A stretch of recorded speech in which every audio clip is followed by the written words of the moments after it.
Nós estamos falando numa série intitulada A Mente de Cristo.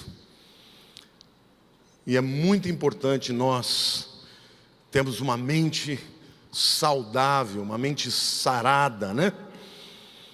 Eu queria começar dizendo para vocês que numa pesquisa, na verdade um artigo da Organização Mundial de Saúde, de 2015, diz que 322 milhões de pessoas no mundo têm algum tipo de distúrbio mental. E essa pesquisa mostrou que em 10 anos, de 2005 a 2015, o número cresceu 18,4%. E a prevalência do transtorno, ou seja, naquelas pessoas que se mantêm com transtornos mentais, é de 4,4%. O nosso cérebro é extraordinário, é o órgão mais nobre, mais importante. Ele é capaz de fazer coisas maravilhosas, extraordinárias, criativas. O ser humano, irmãos, é realmente a principal, a coroa da criação de Deus. E tudo isso que nós somos capazes de fazer é por causa do nosso cérebro. Acontece que o nosso cérebro, como eu contei para vocês, ele é um órgão físico, e para ele ter os pensamentos que nós temos, ele se vale das suas células cerebrais chamados neurônios, e esses neurônios se conectam através de ligações eletroquímicas. Em outras palavras, existem comunicação de elétrons, até eletricidade mesmo, e química. Existem neurotransmissores que trabalham e que ajudam, facilitam essa comunicação. Nós vimos também na primeira mensagem que o nosso cérebro é plástico. Isto significa que ele é capaz de se transformar. Ele se transforma todo o tempo. Hoje, neste momento que vocês estavam aqui adorando, vocês podem ter certeza que houve muita transformação no cérebro de vocês. Amém? Para bem. Vocês sabem que todo pensamento que a gente tem, tudo aquilo que a gente enxerga, tudo aquilo que a gente ouve, provoca mudanças no nosso cérebro. Se são coisas boas, se está relacionado ao amor, à confiança, à fé, à esperança, o cérebro acaba secretando algumas substâncias do bem. Algumas delas você já ouviu falar, endorfina. Sim ou não? Endorfina é uma palavra que significa a morfina de dentro. Portanto, quando você faz alguma coisa prazerosa, naturalmente o teu corpo produz uma substância analgésica. Sabia? Que você cura a dor quando você fica feliz. Por exemplo, quando você canta aqui num momento de adoração como esse, que você se derrama, que a fé vem e transforma o teu coração, o teu cérebro está produzindo endorfina. Quando você corre, por exemplo, faz exercício físico, você produz endorfina. Por isso que pessoas que fazem exercício regularmente são viciadas naquilo que é bom. Por quê? Porque o corpo sente falta daquela substância prazerosa. O teu cérebro também, ele trabalha sempre procurando o chamado ciclo de recompensa. Ele procura algo que lhe deu prazer e ele então, de novo, ele vai procurando fazer aquilo. Isso acaba determinando os nossos hábitos e até os vícios. Sentimentos de amor, por exemplo, eles produzem ocitocina. Quando uma mãe vai dar à luz, o organismo secreta ocitocina. Ocitocina é aquele hormônio, aquela substância que faz a mãe se ligar ao bebê. Mães que não têm níveis de ocitocina altos, têm, por exemplo, rejeição da criança. Aí você fala, que mulher ruim. Não, é um problema químico. Existem muitas outras substâncias. Dopamina é uma das mais importantes no nosso cérebro. A dopamina é importante para o foco, é importante para a coragem, é importante para o prazer. Onde existe dopamina, existe prazer. O sexo, por exemplo, quando a pessoa tem orgasmo, é um dos maiores liberadores de dopamina. Portanto, o nosso cérebro, ele é extraordinário, mas ele também pode adoecer. A ciência mostra que o nosso cérebro, gente, ele pode adoecer e vamos dizer assim, a razão por que o cérebro é doente, existem algumas razões. A primeira é a genética. Existem pessoas que nascem com alguns distúrbios. E essas pessoas, se você pegar a percentagem na população, é praticamente ínfima. Você sabe qual é a maior razão para o cérebro adoecer? O meio ambiente. Eu não estou falando do meio ambiente, né, do Greenpeace, não. Estou falando o lugar onde nós vivemos, onde nós crescemos, as relações que nós temos no mundo. Os ambientes nos quais crescemos. Está provado que ambientes disfuncionais são muito importantes para a produção de indivíduos com distúrbios, com doenças, com cacoetes, com problemas psicológicos e mentais. Estresse constante podem produzir doenças patológicas, literalmente. Por outro lado, se você vive em ambientes onde existe amor, amor é o principal. A Bíblia diz assim, que Deus não nos deu espírito de medo ou de temor, mas do quê? De poder, de quê? De amor e de mente sã. Na nossa tradução, né? Amor, poder e moderação. Portanto, o seu cérebro, meu querido, é você que cuida dele. É você quem vai garantir que o seu cérebro seja saudável. Porque depois você não escolhe onde você nasce. Talvez você tenha nascido numa família onde não havia amor, onde havia abuso, onde havia rejeição. Isso não nos compete escolher. Mas uma vez que você cresce, você tem o direito de escolher os seus amigos, os lugares onde você vai. E eu quero dizer algo para você. Um dos lugares onde existe mais saúde e mais cura para a mente, sabe onde é? É na igreja, meu irmão. Olhe para a pessoa do teu lado e diga: a igreja é lugar de cura.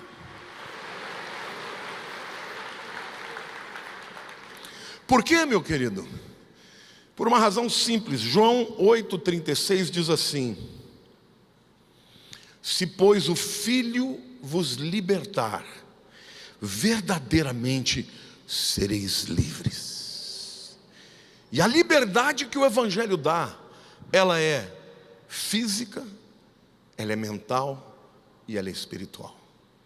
É na igreja que nós podemos passar por um processo que a Bíblia chama de metanoia, e que a gente chama de conversão no português. Metanoia nada mais é do que mudança de mente. Portanto, o indivíduo que se converte, ele não ganha simplesmente um bilhete para o céu. Ele ganha mais do que um bilhete para o céu. Ele ganha o direito ao acesso à família de Deus, no ambiente onde ele vai receber a palavra que é transformadora, a palavra que tem poder para criar o universo, tem poder para mudar a sua vida, para mudar o seu cérebro, para mudar o teu corpo, para mudar o teu espírito.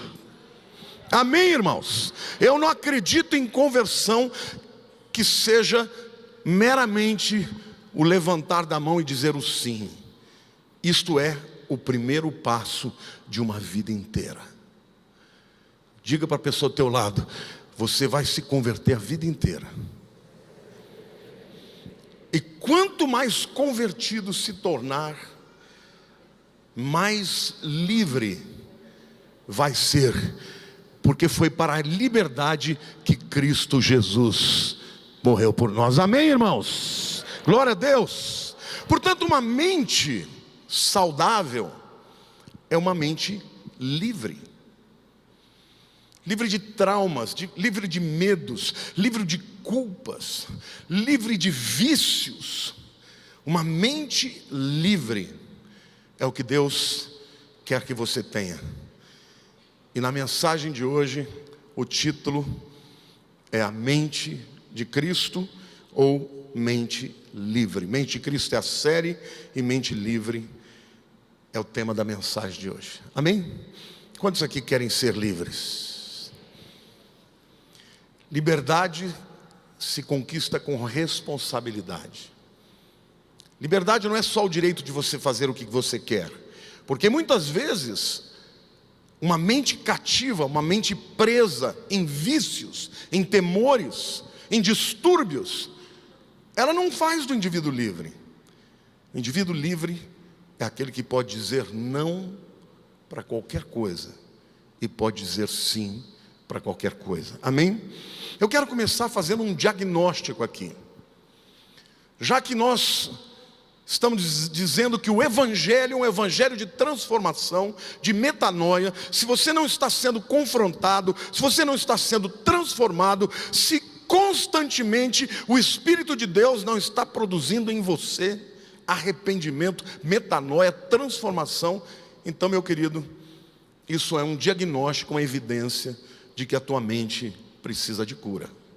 Eu quero fazer aqui algumas perguntas, que são perguntas que te levarão a detectar aonde que estão os problemas da sua mente. A primeira: você se alegra com o sucesso dos outros ou fica com inveja? Porque, meu querido, uma pessoa que tem inveja é uma pessoa insegura. Sim ou não? Você tem inveja porque alguém conquistou uma coisa? Olha, mas você também pode conquistar. Sim ou não? Existem duas maneiras de você olhar para uma pessoa que teve sucesso. Você pode ser inspirado por ela. Puxa, ele conseguiu, eu também posso. Sim ou não? E a outra é, por que ele e não eu? E na hora que você tem inveja, você quer que ele não tenha porque você não tem.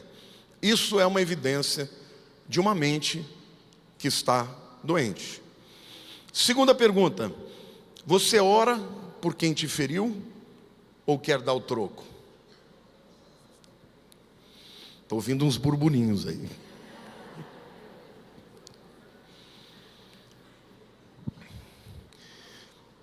Deixa eu lhes dizer uma coisa: o ressentimento, a amargura e a mágoa são as principais causas de uma mente ficar aprisionada por anos a fio. Existem pessoas que lembram de coisas que aconteceram há 30 anos atrás e ainda se lembram, e todo o sentimento, toda a raiva, toda a dor, toda a decepção voltam. Sim ou não? Você não quer ser livre disso? Quantos querem ser livres disso? O segredo disso é metanoia. E a metanoia de Jesus na tua vida, a mente de Cristo na tua vida, te leva ao perdão. E você sabe o que a palavra perdoar significa? É doar completamente. Perdoar é isso, é você entregar. Você merecia receber aquilo, não recebeu, mas mesmo assim você entrega.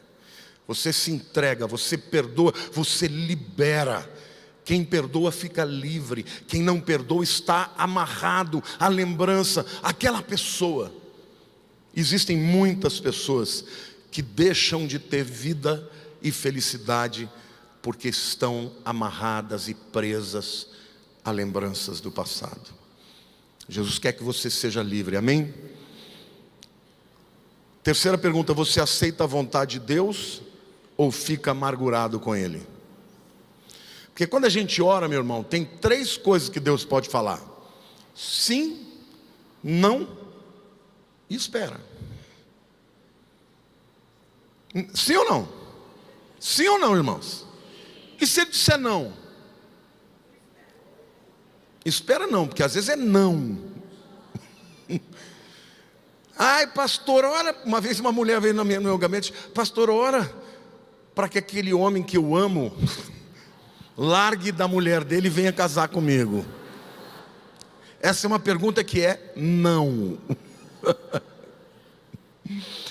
Deus pode falar não, pode falar sim e pode falar espera. Talvez não tenha para Deus. Deus não tem dúvida se Ele vai falar para você sim ou não. Ele pode dizer sim, pode dizer não e pode dizer espera.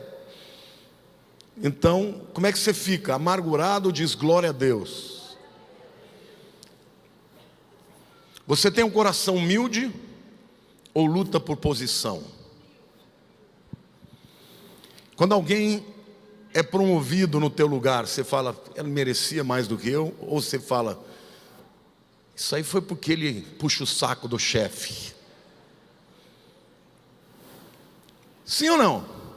Isso tudo mostra que existem áreas no teu coração, na tua mente, que precisam ser tratados.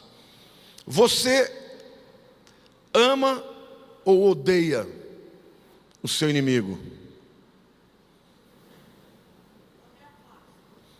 Me afasta é uma boa. Porque tem uns que não tem jeito, eles não querem nada com você. Então, para não ferir, é melhor se afastar.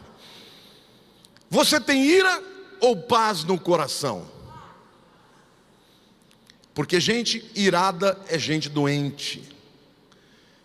E a paz que excede entendimento guardará o vosso coração e as vossas mentes em Cristo Jesus. Querido, quem está em paz está numa boa. Cutuca o teu irmão, fala Gus Fraba. Gus Fraba não, isso é aquela expressão do filme, né? Não, fala assim, fica numa paz, meu irmão, fica numa nice. Amém? A paz interior é uma das coisas mais importantes. Uma vida que está em paz está com a mente sarada, né? Você tem ressentimento ou perdão para quem te faz o mal? A outra aqui, você é crítico ou encorajador? Porque, irmão, uma pessoa que fica sempre criticando, o que está no coração dela? Amargura. Você quer ver uma coisa? Você conhece alguém sarcástico? Que está sempre com sarcasmo em cima do outro? O sarcasmo é sempre para trazer alguém para uma posição inferior. É para diminuir alguém. Uma pessoa alegre, que conta piada, é bacana, é uma delícia estar perto de gente assim. Agora, o sarcástico, quando ele solta o veneno dele, o objetivo dele é matar o outro. Como ele não pode matar, ele faz uma piada bem de mau gosto. Evidência de uma mente doente. Você é egoísta ou é generoso? Porque o indivíduo que tem confiança em Deus, que tem certeza que Deus cuida dele, ele não é egoísta, ele não é avarento, ele é generoso. Porque ele sabe que a Bíblia diz que dá e dá-se-vos-á. Dai e dá-se-vos-á. Amém? E quando você faz o bem para o outro, você faz pelo outro ou para manipulá-lo, para ele ficar preso a você? Conhece gente assim? Que gosta de manipular os outros? E para manipular até faz o bem, né? Bajula, sempre pensando em si mesmo. Você, quando olha para os outros, você vê mais qualidades ou defeitos? Todas essas áreas que eu citei aqui são áreas que evidenciam pessoas doentes na mente. Querido, quando uma criança nasce, ela nasce, o cérebro dela é uma tábula rasa. Ela vai aprender tudo na vida ao longo dos seus anos que tiverem por aqueles que ministrarem a vida dela. Então, se ela cresce num lar onde ela é encorajada, onde ela é amada, onde ela é aceita, onde ela é disciplinada e ensinada, essa criança, ela vai crescer olhando para a vida de maneira positiva. Sim ou não? Ela olha para os problemas e fala: não, eu tenho um problema, mas eu vou enfrentar e eu vou vencer. Por quê? Porque ela foi treinada, encorajada para crer que tudo pode dar certo. Foi assim na história dela. Agora, essa mesma criança, se crescer num lar disfuncional, onde ela é abusada, onde os pais não encorajam, não amam, só criticam, não dão amor, essa criança vai nascer com medos, com ressentimentos. Aliás, é importante dizer uma coisa: o cérebro só grava as situações quando envolve sentimentos.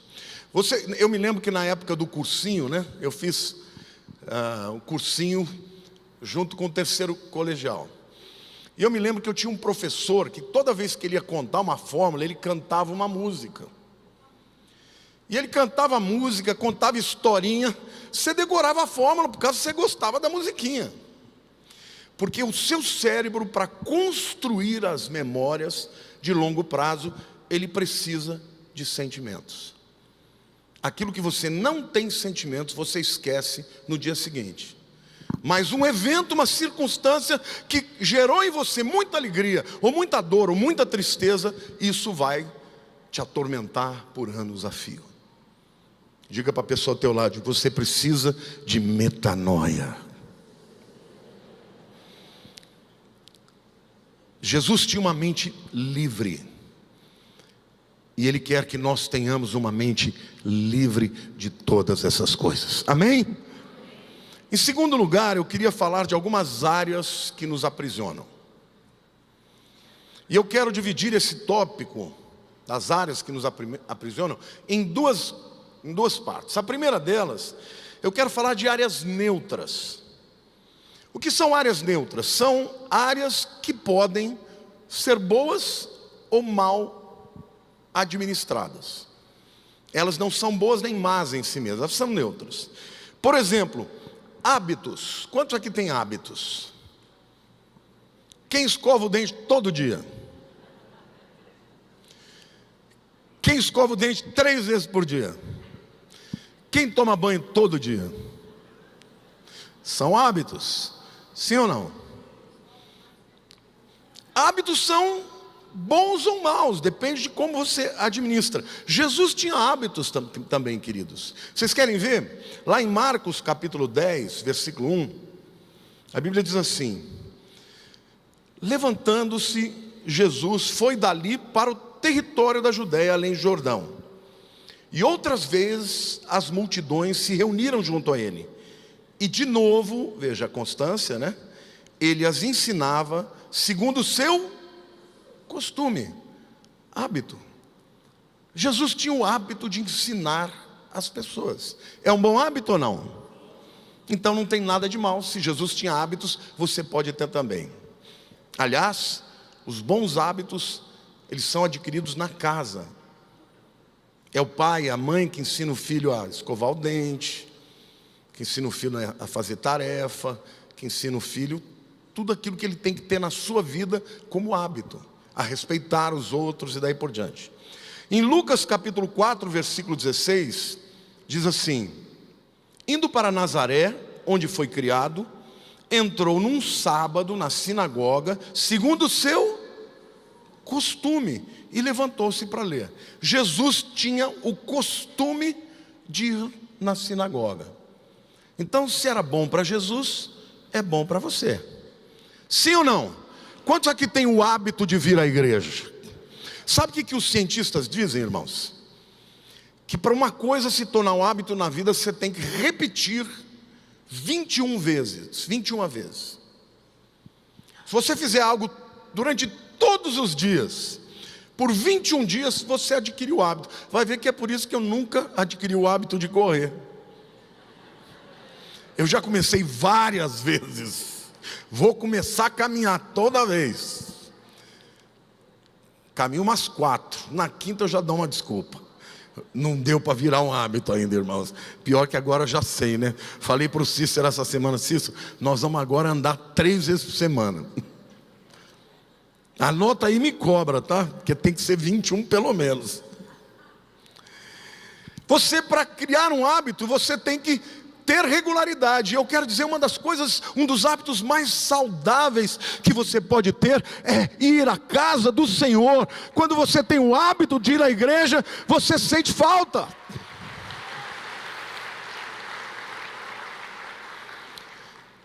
Quando eu viajo, irmão, eu tenho que achar uma igreja. Eu estava nos Estados Unidos, achei uma igreja para pregar lá. Eu tenho que ir numa igreja, no domingo. Domingo para mim que não tem igreja, eu fico, parece que, como um cachorro preso, né, procurando o rabo. Eu gosto de estar no culto nos domingos. E esse é um hábito saudável. Hoje existem os chamados desigrejados, né? 11 milhões de cristãos desigrejados que não estão em igreja nenhuma. Eu pergunto para você conhece algum deles que é cheio do Espírito, que é alegre, que está feliz? Não, é tudo ferido. É tudo gente que diz, eu não gosto da igreja, porque a igreja fez isso, a igreja fez aquilo. São pessoas que saíram do lugar onde mais traz cura, benefício, palavra, ensinamento, revelação, libertação, e acham que fizeram uma boa escolha. Jesus tinha o hábito de ir na sinagoga, mesmo as pessoas não gostando muito do que ele pregava, ele tinha o costume de ir na sinagoga. Sabe de uma coisa? Bons hábitos deixam a sua mente mais livre. Eu vou dar um testemunho. Até eu me converter, eu nunca tinha lido um livro na minha vida. Já tinha começado vários, mas depois da 4ª página eu falava, isso aqui não vale nada. No momento em que eu me converto e que Deus me chama para o ministério, um dia orando, o Espírito Santo falou comigo, você vai ser pastor? Desse jeito, folgado, não gosta de estudar, não gosta de ler, você vai ter que decidir mudar isso na sua vida. E eu tomei uma decisão naquela época. Eu vou ler 3 livros por semana, daqui para diante. Irmãos, até hoje, eu ainda leio 3 livros por semana. Até hoje. E aliás, eu leio livros juntos, eu não leio um só. Eu leio um pedaço aqui, depois leio outro, mas eu termino todos que eu começo. Eu tenho uma decisão, eu nunca vou começar um livro que eu não termine. Eu adquiri o hábito hoje, quando eu saio de férias, é quando eu mais leio. A Lília fala, mas você está de férias? Eu falo, por isso, eu quero ter um lazer. E lazer para mim é estudar, é procurar conhecer. Eu adquiri um hábito, me faz falta. Não veio por osmose, veio como uma decisão. Olhe para a pessoa ao teu lado e diga assim, os hábitos somos nós quem decidimos ter. Então quando uma pessoa diz assim, eu sou gordo, porque eu tenho tendência para engordar, mentira. Você tem tendência para comer. Esse é um hábito que eu tenho, irmãos, e ele é tão contumaz. Mas eu não desisto, viu? Vou operar. De um jeito ou de outro, essa boca vai fechar. Mas hábitos se adquirem.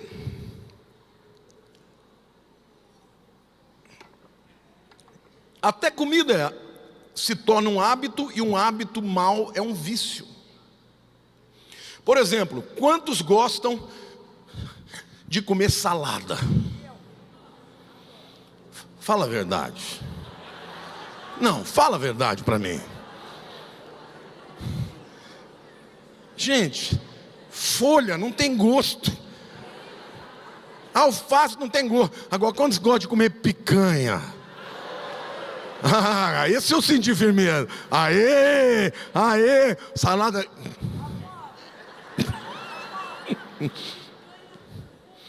E lasanha. Lasanha de berinjela. Aquela lasanha, meu irmão. Presunto, queijo, carne moída, molho vermelho. Misericórdia, já estou até com água na boca. Começa até a dar uns... Quase estou falando em línguas aqui. Hábitos. Você sabe por que o carboidrato ele é tão viciante? Porque o carboidrato, ele faz com que o teu organismo tenha que secretar insulina. O teu pâncreas tem que secretar insulina para pegar aquele açúcar daquele carboidrato e levar para dentro da célula. Quando você começa a ter uma barriguinha como a minha, isso é um eufemismo, né? Você começa a desenvolver o que eles chamam de síndrome metabólica. Fica difícil para a insulina levar aquele açúcar para dentro da célula, para gerar energia. Aí o pâncreas precisa de mais insulina e mais insulina. Acontece que insulina é a substância que mais gera compulsão alimentar, vício. Por isso um hábito virou um vício. Quando você conversa comigo, eu estou feliz, está sobrando carboidrato. Se você me vir mal-humorado, pouco carboidrato. Vocês querem ver? Corta completamente o carboidrato. O que acontece com a fome? Tchau. Porque com menos insulina, menos compulsão. Hábitos podem virar vício. O cigarro era um hábito que virou um vício. Por quê? Porque a nicotina, ela é importantíssima para produzir no cérebro dopamina. Só que quando o teu corpo começa a perceber que ele recebe uma substância que produz dopamina, ele fala, eu não vou mais produzir dopamina. E aí fica aquela fissura louca quando você não vai fumar. Vocês estão vendo, irmãos? Tudo é cérebro. E o cérebro e a mente trabalham juntos. Então, os hábitos que você tem na vida podem fazer de você uma pessoa livre ou uma pessoa cativa. Seja em situações, em alimentos, em comida, em vícios de cigarro, cocaína e qualquer outra coisa. Ou você pode ser uma pessoa que passa a ter um hábito forte, saudável. Como, por exemplo, fazer exercícios físicos regulares. Como, por exemplo, comer salada. Eu não consegui ainda pegar esse hábito. Então, se os hábitos, eles são tão importantes e tão fortes para fazer de você uma pessoa presa, querido, tome cuidado com aquilo que você se expõe. Quantos podem dizer que depois que vieram para a igreja se tornaram pessoas melhores? Queridos, é isso que Deus está dizendo para você. Metanoia é isso. É você se expor a sua mente àquele lugar que vai trazer uma palavra do trono de Deus para mudar a tua mente. Isso precisa se tornar um hábito, como comer verdura, como fazer exercício físico, só que este hábito é mais importante do que qualquer outro, amém? Olha o que Efésios capítulo 4, versículos 22 e 23 diz. Paulo está dizendo sobre essa mudança de vida que quem se converte precisa ter. No sentido de que quanto ao trato passado, ou seja, o jeito que você vivia, aos seus hábitos do passado, vos despojeis do velho homem, que se corrompe segundo as concupiscências do engano, e vos renoveis no espírito do vosso entendimento. Paulo está fazendo um diagnóstico, meu irmão, de que a sua mente, nós estamos falando de um texto de 2000 anos atrás. 2000 anos atrás, o homem de Deus está dizendo, olha, o jeito que você vivia, sempre ia corrompendo a sua mente, adoecendo a sua mente, te tornando alguém cada vez pior, por causa desse trato, esse jeito que você vivia. Ele diz que se corrompe segundo as concupiscências. Concupiscências são essas volúpias que o corpo acaba tendo quando ele necessita de algo que você mesmo criou. Essa é a verdade. As pessoas se colocam em situações, essas situações provocam emoções e sentimentos e química dentro do corpo, elas se viciam a elas, aí depois elas dizem, eu não tenho culpa, eu sou assim, eu nasci assim. Não, você não nasceu assim. Você passou por circunstâncias que te fizeram ficar preso a isso. A pornografia da internet, por exemplo, é um fato novo. Os homens de hoje lutam muito mais contra as tentações da sexualidade do que um homem de 100 anos atrás, irmãos. Claro que ele tinha que olhar para uma mulher, ele ficava atraído, sempre houve tentações. Só que hoje é quase que impossível, porque você está na tua casa, entra aqueles pop-ups, aquelas propagandas te oferecendo para você entrar por caminhos que vão te aprisionar. Foge disso. Isso é um vício que vai destruir a tua mente. Existem casamentos acabando por causa disso.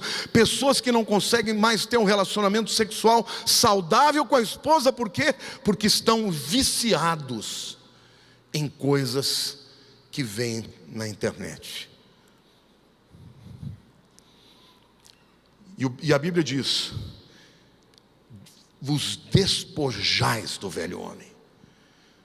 Isso quer dizer que você pode abandonar esses maus hábitos, amém?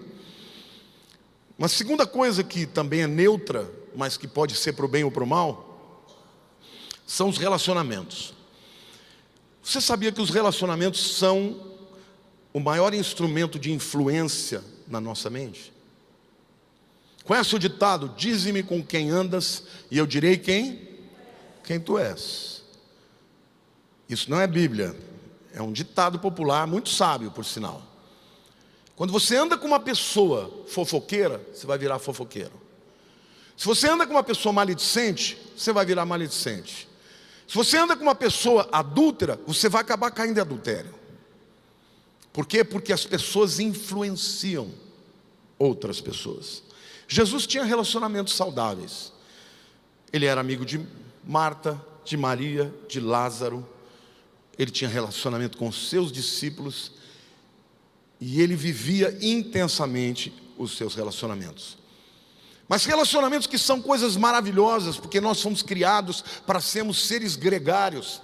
Relacionamentos também podem aprisionar pessoas. Quantos conhecem pessoas que ficaram aprisionadas a relacionamentos? Eu vou dar alguns para vocês. Quantos de vocês são possessivos? O indivíduo que é possessivo, ele tem uma esposa, ninguém pode chegar nem perto dela. Tem uma namorada ou um namorado, ninguém pode chegar perto, morre de ciúme.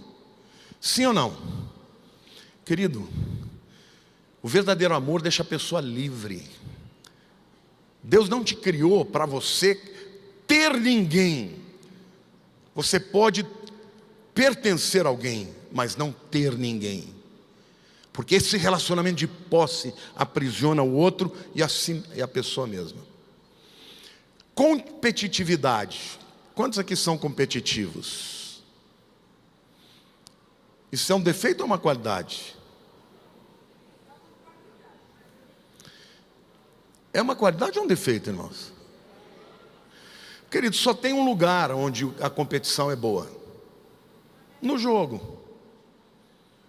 Ali vale a pena ser competitivo, mas fora disso, você competir com o teu marido, com a tua esposa, com o teu amigo. Você já reparou como tem gente? Eu vou te mostrar o sinal do competitivo.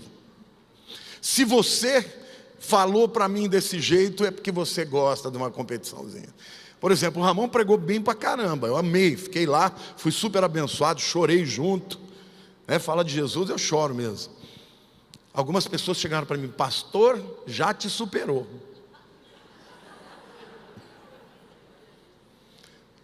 Queridos, eu sou sarado. O que eu quero mesmo é que ele arrebente, que ele vá muito bem. Porque quanto melhor ele for, mais cedo eu posso passar o bastão. Mas esse tipo de coisa, a pessoa não tem que ir bem para ser melhor ou pior do que o outro, amém ou não? E tem marido que compete com mulher, tem pai que compete com filho. Às vezes o filho começa a crescer e bem, o pai, em vez de ficar feliz, ele fica mal. Competição, querido, é um demônio dentro dos relacionamentos. Competição é uma prova de que você não tem segurança do teu papel e do teu lugar. Relacionamentos obsessivos. Eu li um livro há muito tempo atrás, de um psicólogo, não é nem cristão, mas está esgotado, que fala de amores obsessivos. Olha, se você perceber que aquela pessoa com quem você está namorando é obsessiva, é pegajosa, vaza. Vaza. Sabe aquela pessoa que diz: você é minha vida, eu não vivo sem você. Vaza. Vai ser pesada. Por isso que eu amo quando a Lília fala para mim: você é a pessoa que eu mais amo no mundo depois de Jesus, porque ela gruda nele. Não, é maravilhoso você amar. Eu amo demais a minha mulher, a minha filha. Eu sou uma pessoa que eu amo intensamente os meus relacionamentos, mas eu gosto de deixar as pessoas livres. A obsessão, seja com amigos, com filhos, com amores, gera um ciúme, uma insegurança que acaba por destruir o relacionamento. Tudo isso na mente, irmãos. Pessoas que se unem com outras com viés de prejudicar terceiras. Conhece gente assim? Conhece gente que fala: eu quero destruir aquela pessoa, então vou chegar perto daquela pessoa que ela gosta para destruir os relacionamentos. Gente, olha o que a mente humana é capaz de fazer. Olhe para o teu irmão e diga: você tem que ser livre disso tudo. Relacionamentos são poderosos para construir mentes saudáveis. Se junte a pessoas que vão te ensinar algo, que vão orar por você quando você estiver com um problema, que vão chorar com você quando você estiver vivendo um momento difícil, mas que vão te encorajar a caminhar, a seguir adiante, a se esquecer do passado, a se despojar do velho homem e se tornar uma nova criatura. É isso que Deus quer fazer com a igreja: impactar a sociedade através dos relacionamentos. Relacionamentos saudáveis são baseados no respeito, na confiança, na verdade. E eu quero dar algumas dicas aqui para você tornar o teu relacionamento melhor. A palavra menos importante no relacionamento, sabe qual é? Eu. Jesus não pensava em si mesmo. Ele pensava no Pai e pensou em nós. Ele se esvaziou completamente da sua glória para cumprir a vontade de Deus e para nos abençoar. Então a palavra mais importante, a menos importante é eu, a mais importante no relacionamento é nós. Olhe para a pessoa do lado e diga: nós. Diga assim: juntos fica mais fácil. Amém? As duas palavras mais importantes em relacionamentos: muito obrigado. Gratidão é a coisa mais importante no relacionamento. Gente ingrata é infeliz. Gente agradecida é feliz. A pessoa ingrata ganha um presente e fala: nossa, isso. A pessoa agradecida fala: meu Deus, que coisa linda. Pode ser uma chinela havaiana, e para mim pode ser comida.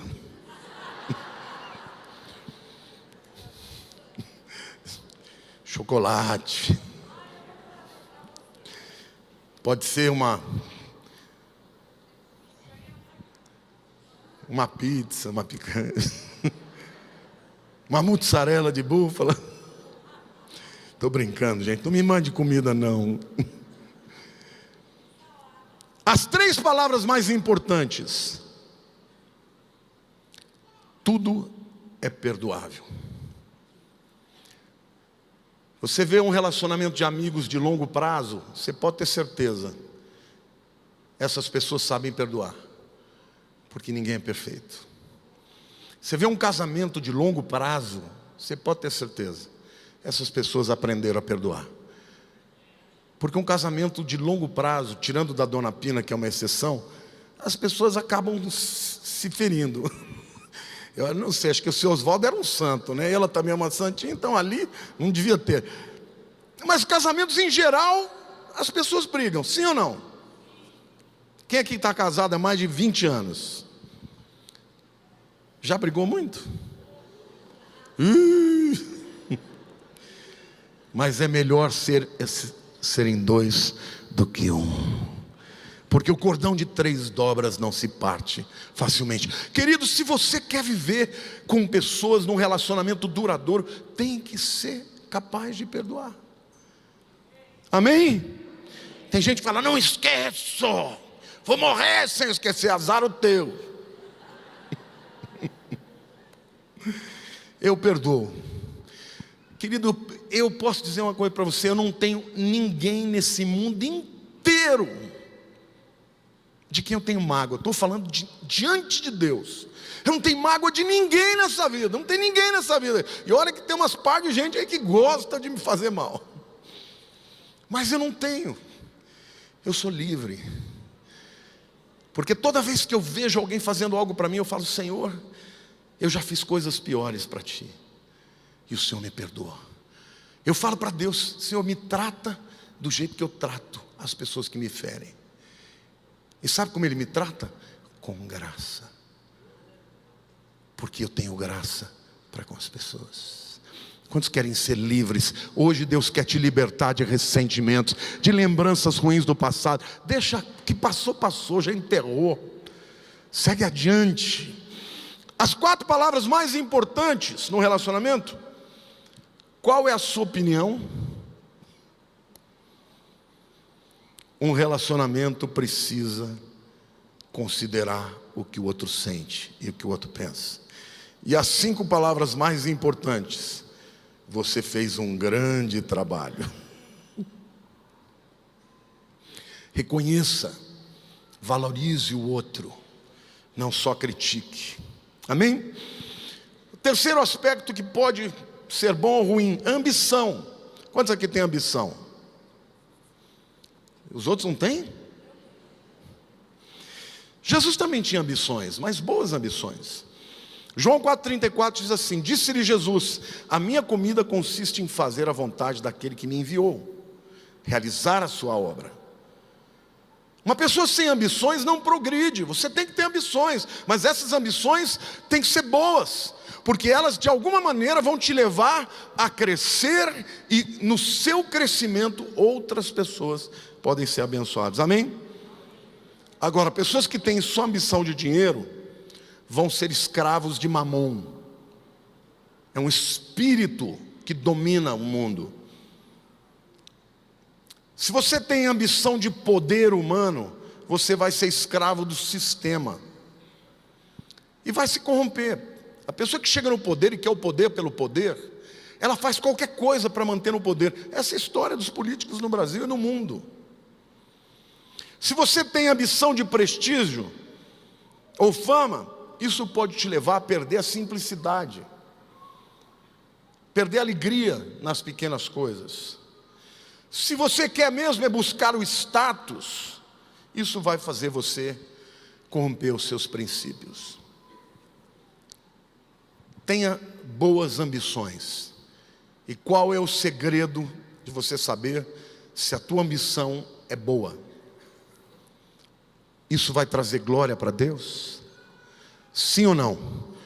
Isso vai trazer benefício para o teu semelhante? Sim ou não?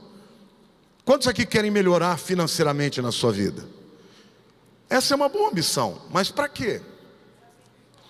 Tem gente que quando fica mais rico, fica pior crente do que quando era pobre. Porque ao invés de buscar Deus, falar, bom Deus, o Senhor me deu isso, eu quero usar isso para a tua vontade. Não, aí se afasta de Deus. Eu conheço muita gente que só busca Deus quando está tudo ruim. Quando descobre que tem um câncer, quando o casamento está acabando. Essas pessoas são manipuladas pelo quê? Pelo dinheiro. E não percebem isso.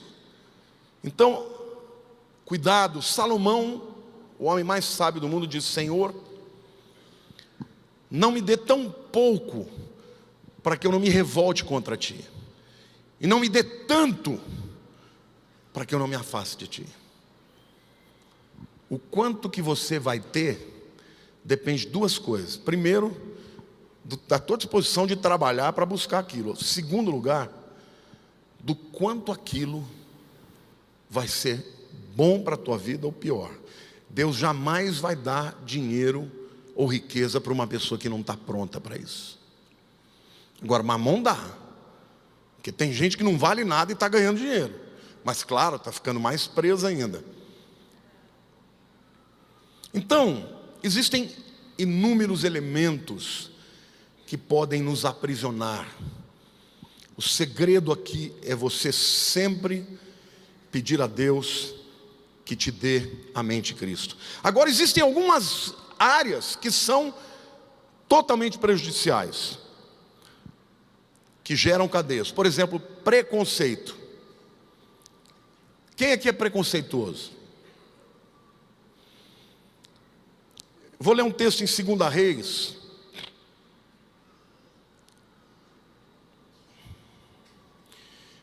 que conta a história de um general da Síria que ficou leproso. E uma serva dele falou que ele poderia ser curado com o profeta de Deus. E olha o que o texto diz lá em 2 Reis, capítulo 5, 12 a 14. Não são porventura Abana e Farfar, rios de Damasco, na Síria, melhores do que todas as águas de Israel? Não poderia me lavar neles e ficar limpo? E voltou-se e foi com indignação. Então se chegaram a ele os seus oficiais e lhe disseram: meu pai, se te houvesse dito o profeta alguma coisa difícil, acaso não farias? Quanto mais, já que apenas te disse: lava-te e ficarás limpo. Então desceu e mergulhou no Jordão 7 vezes, consoante a palavra de Deus, e a sua carne se tornou como a carne de uma criança, e ficou limpo. Aqui está falando a história de Eliseu, que falou: você quer ser curado? Então vai lá e se banha 7 vezes no Jordão. Aí ele ficou cheio de preconceito. Mas por quê? Quer riozinho? Não tem rio lá na Síria? Rios melhores? Eu me lavo aqui mesmo. Preconceito, olhava para Israel com preconceito. E gente, tem muita gente que deixa de receber a bênção por causa de preconceito. E a gente sabe que existem preconceitos nesse mundo de todo tipo, né? Os fariseus tinham preconceito com Jesus. Lá em Mateus 9, 11 e 12 diz assim: ora, vendo isto, os fariseus perguntavam aos discípulos: por que come o vosso mestre com os publicanos e pecadores? Mas Jesus, ouvindo, disse: os sãos não precisam de médico, e sim os doentes. Jesus não tinha preconceito, irmãos. Ele foi jantar na casa de Zaqueu, um corrupto. Ele expulsou os demônios de Maria Madalena e fez dela sua discípula. Ele perdoou os pecados daquela adúltera, quando a lei dizia que devia apedrejá-la. Jesus nunca teve preconceito. E todo tipo de preconceito te aprisiona, porque faz você acreditar numa mentira, de que alguém é melhor por causa de cor, ou por causa de posição social. Tem gente, meu irmão, que tem ojeriza de pobre. Mas eu quero dizer que Deus ama os pobres. E se você amar a quem Deus ama, você tem que amar os pobres também. Amém? Tem gente que tem preconceito com religião. Ai, crente? Não. Graças a Deus. E tem um preconceito reverso, né? Tem gente que tem vergonha de dizer que é crente. Você é crente? Não, eu não sou crente, eu sou cristão. Você é crente, meu irmão, senão não é crente. Amém ou não? Preconceito é uma coisa que destrói, que separa as pessoas. Preconceito de gênero, homens que têm preconceito contra mulheres, os misóginos, os machistas. Também tem o contrário, tem mulher que não gosta de homem, não é que não gosta de homem na cama, não gosta do gênero masculino. Preconceito é uma coisa horrorosa, é como diz a palavra, conceito anterior. Você não pode julgar o coração de ninguém por nada. E aqui eu quero dizer, não pode ter preconceito contra gay, contra travesti, não pode ter preconceito contra ninguém, porque Deus nos chamou para amar a todos e sermos instrumentos de Deus para a transformação do indivíduo. Amém? Preconceitos põem em risco a reconciliação, e Deus nos chamou para sermos reconciliadores. Medos também são instrumentos de prisão e são sempre negativos. Jesus nunca teve medo de nada. Tem gente que tem medo de ficar pobre, e isso impede a generosidade. Tem gente que, meu irmão, se converte com a mão fechada assim no bolso. Quando vai se batizar, enfia a mão no bolso, desce para não ter perigo da água benta curar a avareza da pessoa. Medo do quê? Medo de ficar pobre. Torna a pessoa menos generosa. Medo do futuro. Pessoa que tem medo do futuro deixa de viver o presente. A Bíblia diz: basta cada dia o seu próprio mal. Querido, Deus está com você. Ele cuidou de você até aqui, vai cuidar todos os seus dias. Não tenha medo do futuro.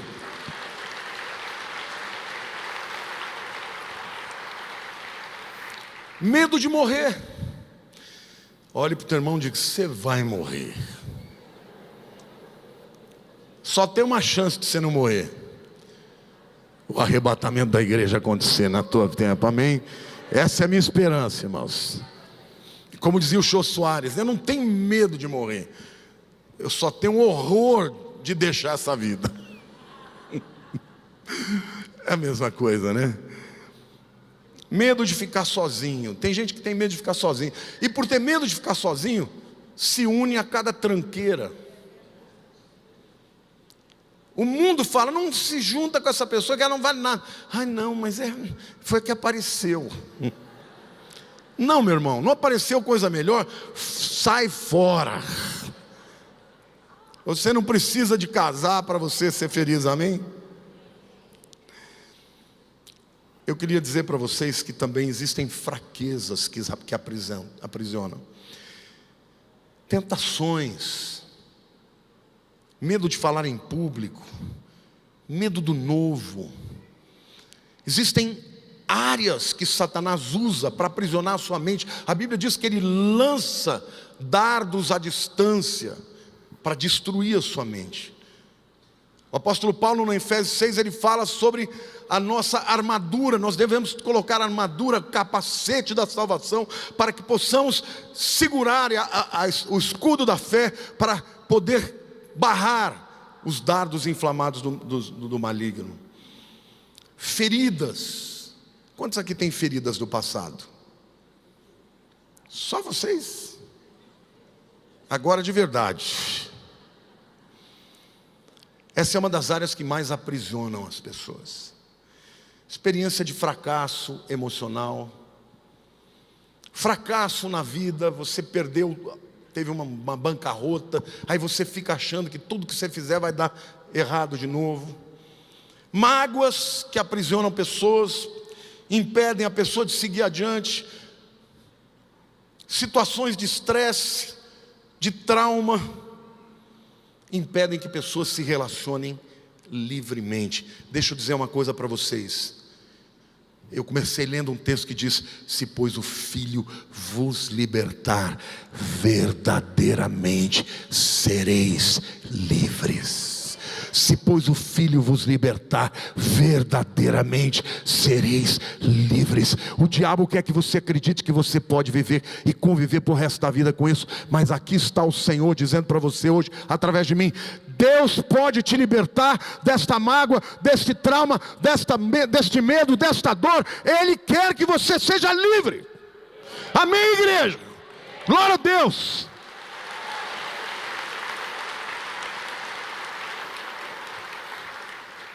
Eu quero concluir essa palavra lendo um artigo de um jornalista britânico, ateu confesso e gay.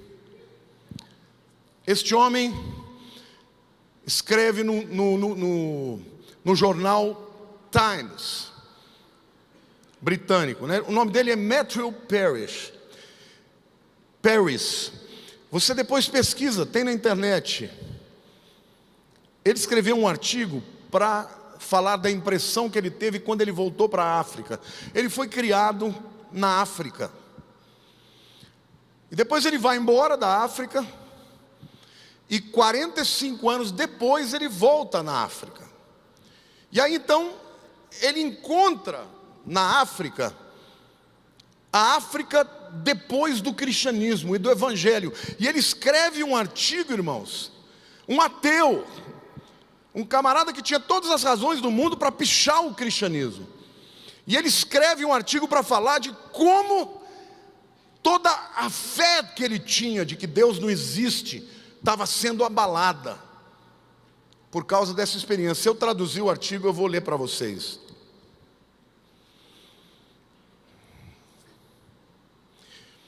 Mas eu estou traduzindo a partir de um trecho que eu achei interessante. Mas viajar pelo Malawi refrescou uma outra crença também. Uma que eu tentei banir da minha vida, mas que pela observação desde a minha infância eu não pude evitar. Isso confunde as minhas crenças ideológicas e teimosamente recusa se encaixar na minha visão de mundo. E tem envergonhado a minha crescente crença de que não existe Deus. Então, um ateu confesso, eu me tornei convicto da enorme contribuição que o evangelismo cristão tem na África. Claramente diferente dos trabalhos seculares, das ONGs, dos projetos governamentais e das ajudas e esforços internacionais. Essas coisas sozinhas não resolvem. Educação e treinamento sozinhos não resolvem. Na África, o cristianismo muda o coração das pessoas, muda a mente das pessoas. O renascimento é real. Gente, é um ateu que está falando aqui. E a mudança é boa. Eu costumava rejeitar essa verdade, aplaudindo como se pode o trabalho prático das igrejas missionárias na África. Eu dizia, é uma pena que a salvação seja parte do pacote, mas cristãos negros e brancos trabalhando na África curam enfermos, ensinam as pessoas a ler e escrever, e somente os secularistas mais severos poderiam ver uma missão ou um hospital em que eles estão, ou uma escola, e dizer que o mundo seria melhor sem eles. Ou seja, no começo ele dizia assim, olha gente, o trabalho que eles fazem é bacana, mas é uma pena que venha junto no pacote esse negócio de salvação. Mas aí quando ele começa a aprofundar, ele fala, não, as pessoas estão sendo mudadas na mente, não é só ajuda humanitária, né? Aí ele diz assim, eu ainda admitia que a fé era necessário para motivar os missionários a ajudar. Então tudo bem, mas na minha visão o que contava era ajuda e não a fé. Mas isso não condiz com os fatos. A fé faz mais do que ajudar os missionários, ela também é transferida para o rebanho. E esse é um efeito que importa tão imensamente que eu não pude deixar de observar. Primeira observação, eu tinha amigos na infância que eram missionários, e quando criança, eu fiquei muitas vezes com eles, nas casas, né? Eu também fiquei sozinho com meu irmão em uma vila tradicional na zona rural africana. Na cidade nós trabalhávamos para os africanos que se converteram e se tornaram crentes fortes. Os cristãos eram sempre diferentes. Longe de se tornarem um rebanho manipulável, sua fé parecia liberá-los e torná-los mais tranquilos. Havia uma vida, uma curiosidade, um engajamento com o mundo, uma clara direção no relacionamento com os outros, que parecia não existir na vida tradicional dos africanos. Aos 24 anos, viajando pelo continente, essa impressão foi reforçada. Da Algéria para a Nigéria, para Camarões e a República Centro-Africana, e direto pelo Congo para Ruanda, Tanzânia e Quênia, 4 estudantes e eu dirigimos o nosso velho Land Rover para Nairobi. Sempre que nós entrávamos num território trabalhado pelos missionários, nós tínhamos que reconhecer que algo mudava nas faces das pessoas com que conversávamos.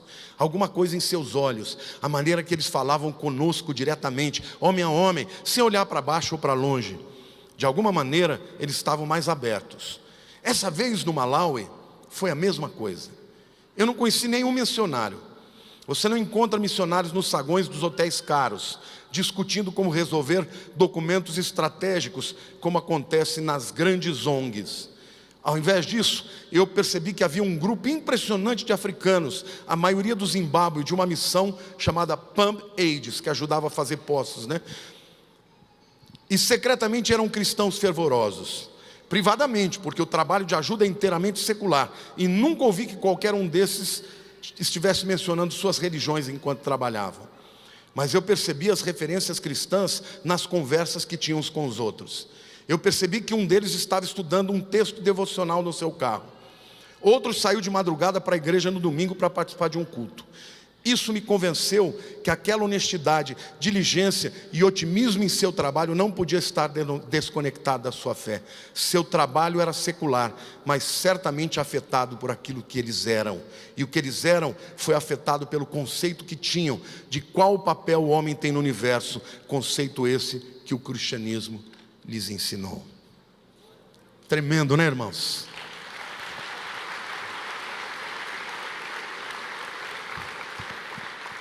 Esse é um depoimento de um ateu reconhecendo como a fé muda as pessoas. E queridos, o que o Ramon citou, na África hoje o avivamento é tão tremendo que esse movimento que ele se referiu é uma igreja que faz mais de 3 anos que tem culto 24 horas por dia, ininterrupto. Eles fazem num lugar aberto, sempre tem 20, 30, 40 mil pessoas, e as pessoas estão abandonando a feitiçaria, o ódio, estão se tornando crentes alegres, confiantes, e a nação está sendo transformada por causa do Evangelho. Amém, igreja?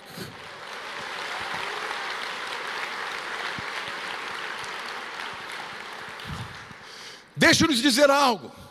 Jesus pode mudar a sua vida.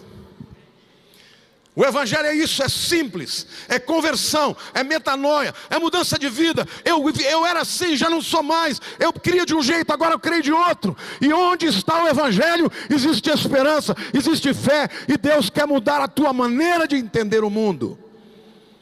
Você não precisa ser pessimista, estar aprisionado em medos, em traumas do passado, porque aonde abundou o pecado, superabundou a graça. Deus é capaz de fazer de você uma nova criatura.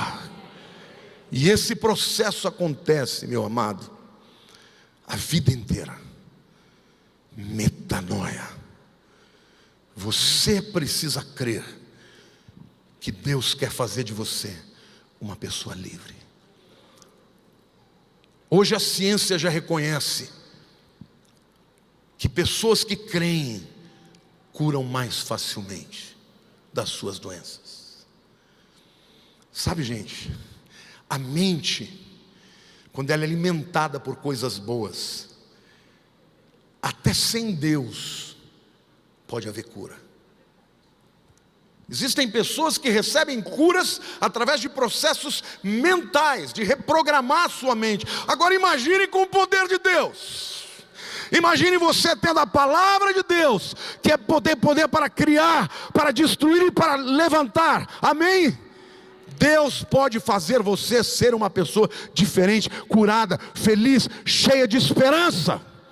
Amém? E nesse momento que eu estou pregando a palavra de Deus, a palavra está entrando na tua vida e está enfrentando as barreiras que você construiu. Arrepender-se é dizer: eu me rendo. Eu não vou ser definido por essas coisas que o mundo fez comigo. que as minhas decisões erradas determinaram comigo, eu vou ser livre. Sabe qual é o período na vida de uma pessoa que ela mais prova milagres de Deus? Quando ela se converte. Por quê? Porque ela crê. Mas começa a ficar um pouco mais velha e vem os abutres. Não é bem assim. E aquele indivíduo que cria com tanta singeleza já começa a questionar. Se livra disso, meu irmão. A fé ainda é poderosa hoje. Jesus Cristo é o mesmo ontem, hoje e sempre. A palavra de Deus ainda é poderosa para fazer na tua vida um estrago no reino das trevas e construir na tua mente uma mente cheia do poder e da unção, cheia de amor, de ousadia, amém, de sanidade, de moderação, amém, igreja. Amém, igreja. Amém, igreja. Vamos nos livrar dos maus hábitos.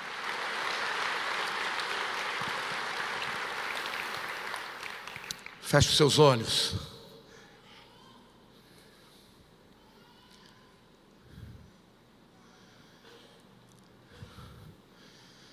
Você ouviu muita coisa aqui hoje.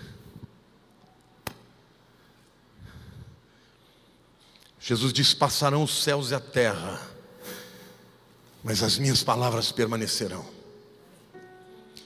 O que ele disse há 2000 anos atrás é verdade hoje. E tem poder para mudar a tua vida. Mas a escolha é tua.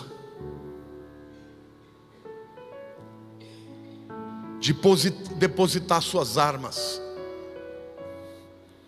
as suas cadeias, as suas dores, os teus ressentimentos e sinceramente crer que Ele hoje pode fazer isso na tua vida. Não é só um assentimento mental, não é só um entendimento intelectual.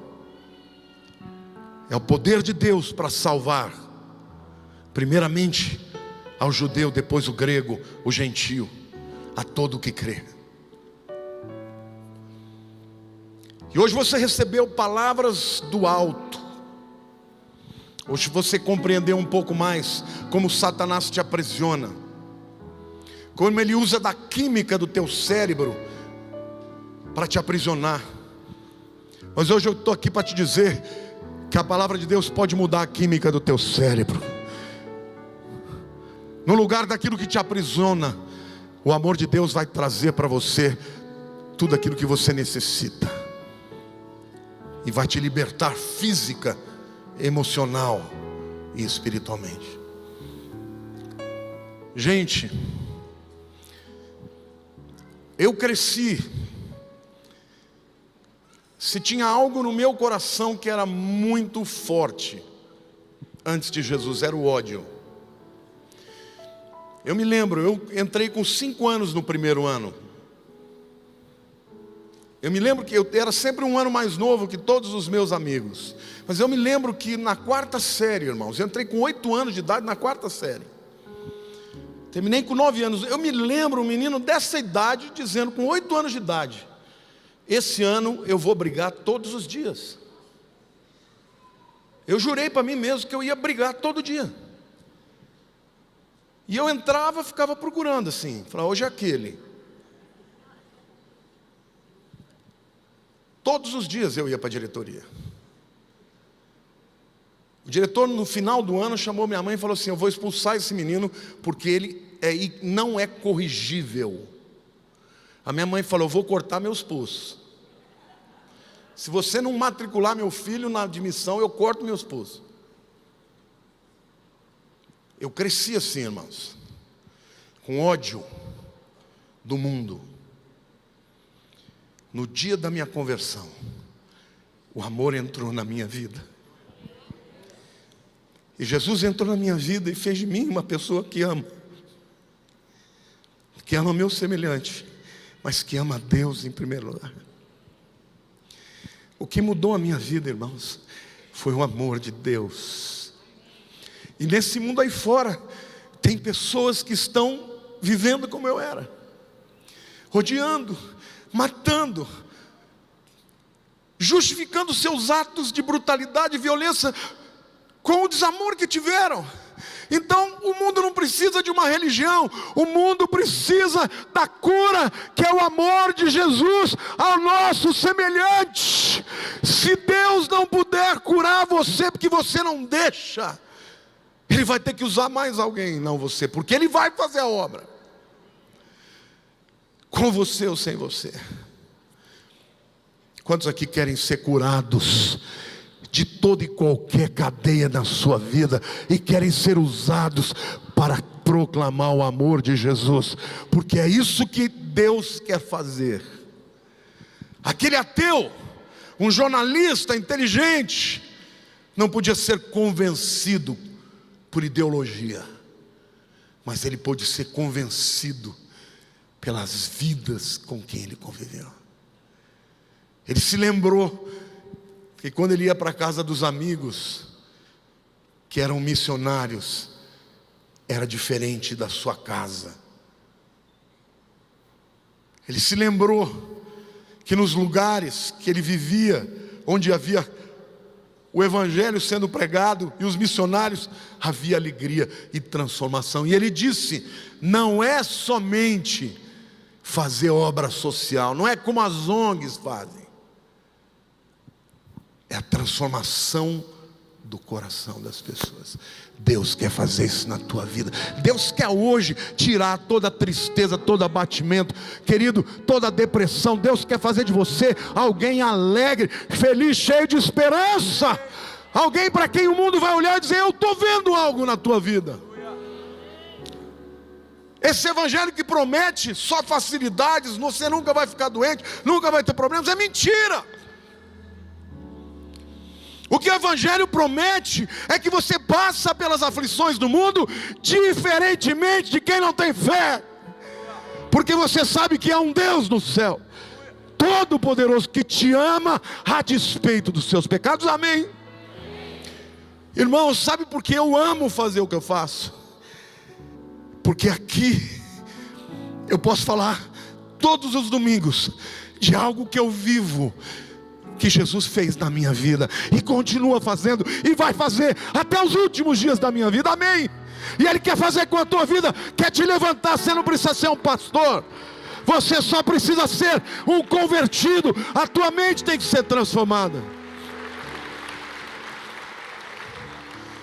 Se Satanás roubou a tua alegria, a tua esperança, o teu primeiro amor, Jesus quer te dar de volta isso. Se você hoje quer fazer uma consagração da tua mente, sai do teu lugar e vem aqui à frente, e eu vou orar por você, e nós vamos adorar. Jovens aí fora, com 12, com 13 anos, 14, fazendo jogos onde se matam, onde se deslaceram e se ferem de tanta dor. Pessoas se suicidam porque a dor na alma é grande demais. A igreja tem a resposta. Jesus é a resposta. Você não precisa ser muito sábio, você só tem que ter Ele dentro de você e deixar que o seu amor flua. A palavra de Deus está à sua disposição, meu irmão. Leia a Bíblia. Este é o melhor hábito que você pode ter na tua vida. Diariamente você recebe notícias ruins, que fazem com que a tua mente fique atemorizada, com raiva. Leia a palavra de Deus, leia a Bíblia, coloque louvores, adore ao Senhor.